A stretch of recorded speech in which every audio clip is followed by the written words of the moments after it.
Arestado sa Quezon City ang isang lalaking wanted sa pananaksak sa kanyang kaibigan. Ang krimen nangyari sa isang sementeryo sa Maynila mahigit isang taon na ang nakakalipas. Balitang hatid ni Bea Pinlac.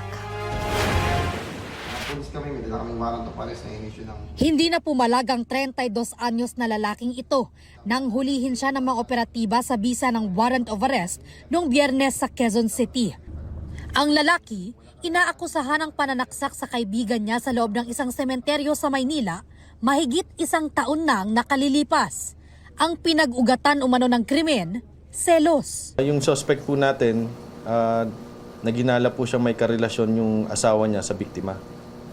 Kaya po doon sa nagselos po siya, kaya siguro nagawa niya yung krimen. So dahil doon, pinagsasaksak niya yung biktima natin sa loob mismo ng North Cemetery. Nagtago raw ang akusado matapos ang krimen hanggang sa makita siya ng isang concerned citizen sa barangay St. Peter. Tawag po ng mga concerned citizen po to sa amin na may kahina-hinalang ali-aligid lang sa areas, lalo na sa mga restaurant. Ito pala ay yung suspect sa pananaksak sa North Cemetery. Binantayan na po namin yung kahabaan ng Banawe at namataan po namin siya nakasakay sa jeep. Tapos sinuli na po siya ng mga operatiba po natin.